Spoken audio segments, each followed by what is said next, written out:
Fala pessoal, voltando a fazer vídeos aqui, porque fazia tempo que eu não li um livro tão bacana que me prendia a atenção. E além disso, foi uma leitura bem breve, que é o livro da história do Barsi, a história ali, o rei dos dividendos. Deixa eu colocar aqui uma imagem melhor para vocês. Então, esse livro é um livro bem rápido de ler, como eu te falei para vocês.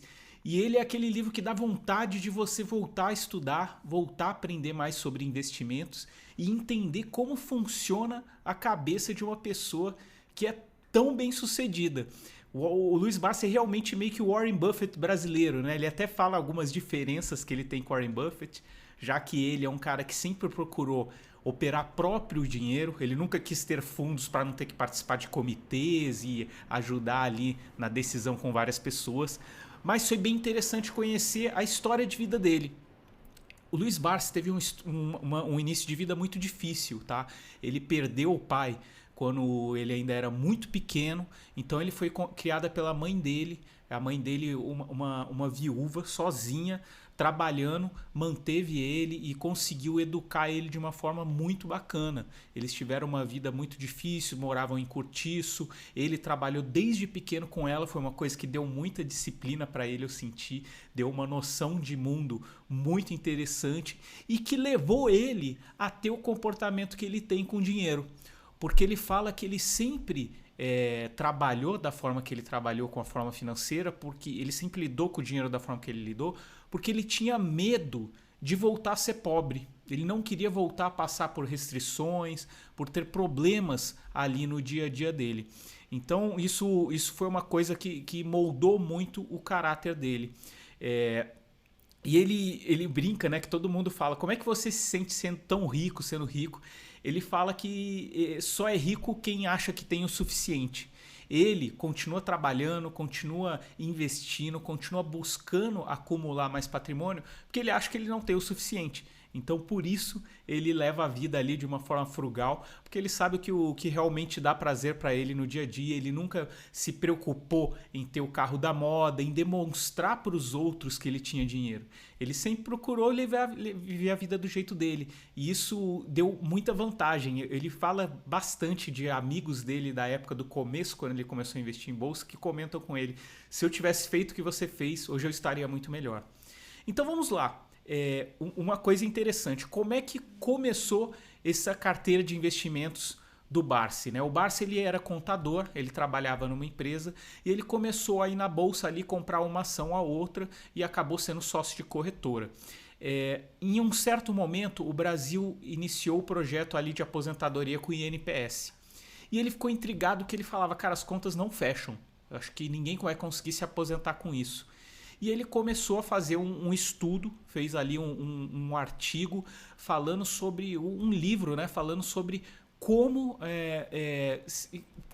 a ideia de aposentar é você ter renda. Então ele falou: se eu comprar ações e ganhar dividendos, eu consigo minha renda através de dividendos. Então nesse estudo, nesse ensaio que ele fez, ele demonstrou que se você acumular bastante ação e começar como você vai ter dividendos que vão pagar a sua aposentadoria. Então olha que legal, grande parte da fortuna que ele criou foi devido à teimosia dele e à vontade de demonstrar que ele que o estudo dele estava certo. Ele queria provar para os outros que a ideia dele de comprar ações e viver dividendos dava certo. E nada mais comprovado do que o que ele fez, né? Passou anos ali e usou o longo prazo a favor dele, tá? Então, quando o pessoal falava para ele: como é que você consegue, você não compra um carro melhor? Ele sempre falava: olha, tem 3 coisas que são muito importantes no meu método, que é a prioridade. Qual que é a minha prioridade? É acumular patrimônio para ganhar mais dividendos. A outra, então, é prioridade, disciplina e paciência. Então ele sabe qual a prioridade dele, ele tem muita disciplina para botar em prática o que ele queria, e ele teve paciência. Ele foi um cara que teve 4 filhos, então ele teve um primeiro casamento com 3 filhos, ele separou, então quando ele separou, ele continuou bancando todas as necessidades dos filhos dele e da ex-mulher, e ainda ajudando a mãe. Então ele comprou o primeiro imóvel dele, ele foi tudo fazendo aos poucos, e sempre se preocupando em acumular, tendo a prioridade dele ali a paciência. Outra coisa que eu achei interessante no livro: é que o emocional impacta todas as pessoas. Não tem ninguém que não sofre com investimentos, tá? Mesmo o Luiz Barsi, que é um cara genial com investimentos. Ele falou várias vezes que ele teve que, para controlar a ansiedade, que ele ficava muito preocupado quando as ações não subiam, estavam paradas durante muito tempo, ele tinha que voltar e ler ele mesmo o ensaio que ele escreveu, porque ele estava se perdendo emocionalmente no que estava acontecendo. Então a ansiedade faz parte de todo mundo. O que é importante? Como você vai lidar com ela como investidor? A gente está passando por um momento difícil de mercado, muito volátil, o mundo inteiro passando por dificuldades. Então, pode ficar tranquilo se você está sentindo ansioso com seus investimentos, se apega à sua estratégia. Lembre-se, prioridade, disciplina e paciência. É isso que vai te levar a ter um patrimônio grande no longo prazo. A escolha de ativos também, ele sempre procurou produtos que o consumidor paga, consome e não vê. Por exemplo, energia elétrica. Ele falou, você viaja, você vai até ter uma conta um pouco menor, mas quando você voltar, você vai pagar a sua conta de energia elétrica. Ele falou seguros, então todas as pessoas compram seguro, mas não querem usar. Então ele sempre buscou esse tipo de empresas. E outra coisa interessante é que ele também corria riscos. Lógico, riscos calculados, mas não tão triviais, tá? Ele dá alguns exemplos como a Unipar, que foi a empresa que ele disse que ele conseguiu o segundo bilhão dele.